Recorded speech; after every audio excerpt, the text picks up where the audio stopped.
बच्चों, मैं आपकी विभा मैडम मनोविज्ञान में आज आपको पढ़ाने जा रहे हैं केंद्रीय तंत्रिका तंत्र। बच्चों, केंद्रीय तंत्रिका तंत्र के दो भाग होते हैं।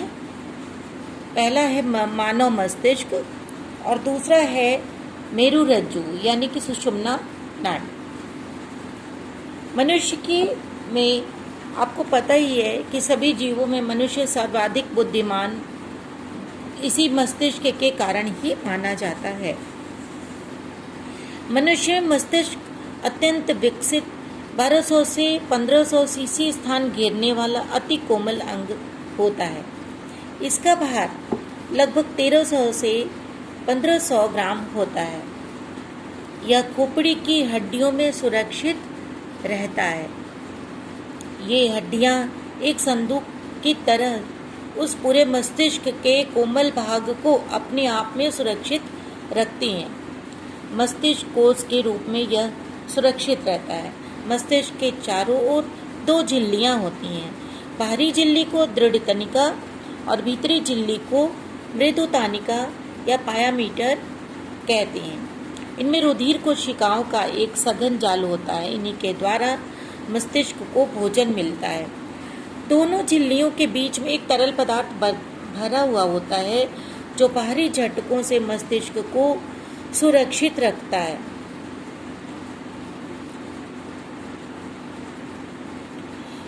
मस्तिष्क के 3 प्रमुख भाग होते हैं: अग्रभाग, अग्र मस्तिष्क, मध्य मस्तिष्क तथा पश्चिम मस्तिष्क।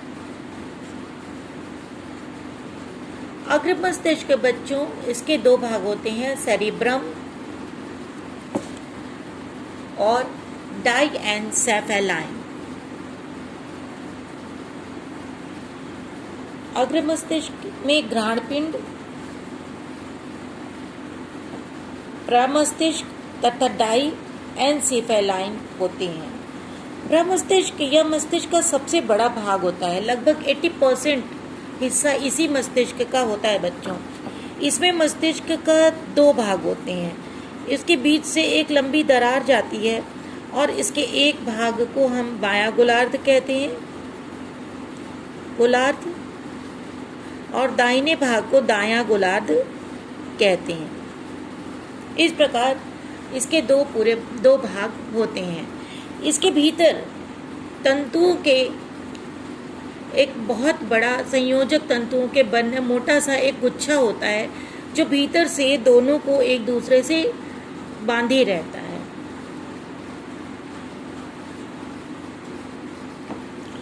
इसकी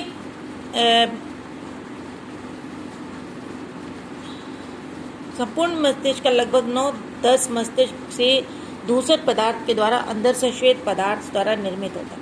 प्रमस्तिष्क को एक लंबी प्रसिता दाएं तथा बाएं 2 गोलार्धों में बांटती है।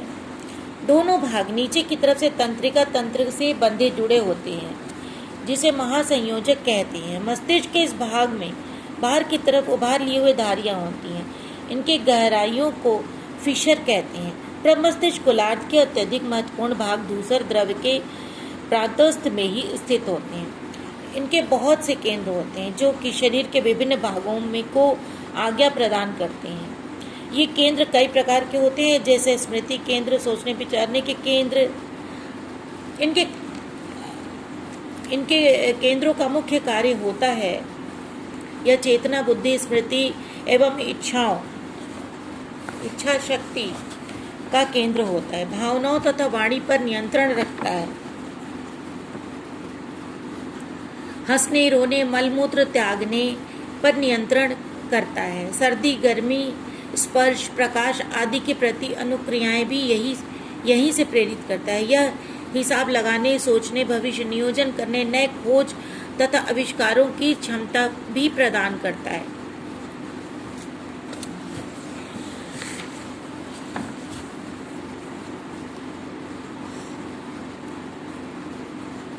हृदय की गति, भोजन ग्रहण करना, सांस लेना, सभी कार्य प्रमस्तिष्क द्वारा संचालित किया जाता है। मस्तिष्क में घृणा, प्रेम, हर्ष, विषाद, दुख व भय आदि संवेगों की उत्पत्ति का भी केंद्र होता है।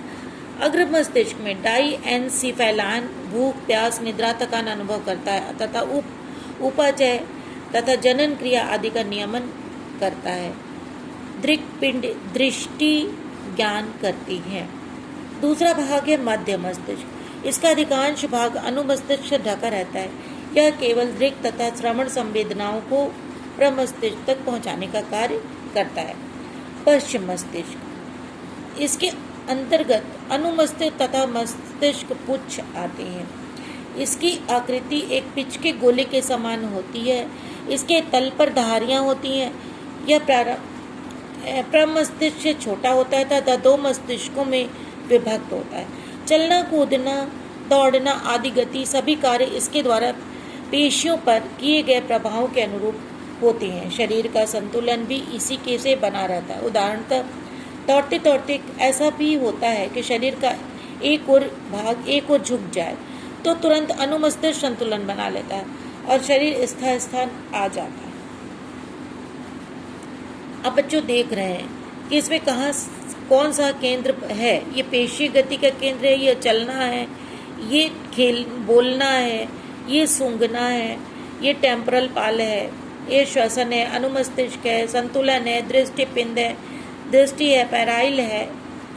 मस्तिष्क पुच्छ यह अनुमस्तिष्क के सामने स्थित होता है तथा मस्तिष्क का सबसे पिछला भाग यह बेलनाकार होता है। यह भाग श्वसन तंत्र, हृदय परिसंचरण तंत्र, आहार नाल को क्रमाकुंचन गतियां, पत्र पदार्थों का निष्कासन, मतलब कि जो मलमूत्र त्याग इत्यादि होता है बच्चों, भोजन से संबंधित सारी गतियां होती हैं, इन सभी का संचालन और नियंत्रण ये करता है। यह शरीर के टेम्परेचर को भी, हमारे स्वास्थ्य के, हमारे शरीर में तापमान कितना है, कितना रहना चाहिए, इसको भी नियंत्रित करता है। इसके मध्य भाग के समक्ष मटर के दाने के समान दो गोल ग्रंथियां होती हैं। एक अंतःस्रावी ग्रंथियां होती हैं बच्चों। आप देखिए, ये मटर के समान यहाँ पर ग्रंथियां होती हैं।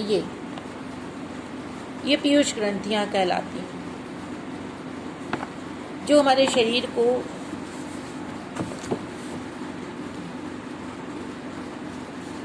ये शरीर की बहुत ही जीवनदायिनी रस ये लोग प्रदान करती हैं, जो संपूर्ण शरीर के अनेक भागों पर नियंत्रण का प्रभाव रहता है।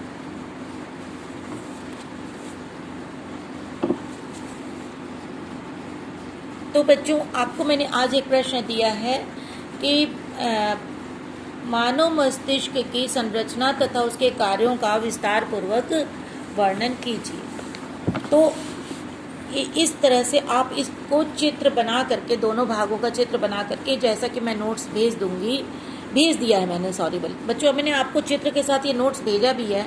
चित्र के साथ इस प्रश्न का उत्तर आप लिख लेंगी और परीक्षा के लिए तैयार भी कर लेंगी। थैंक यू बच्चों।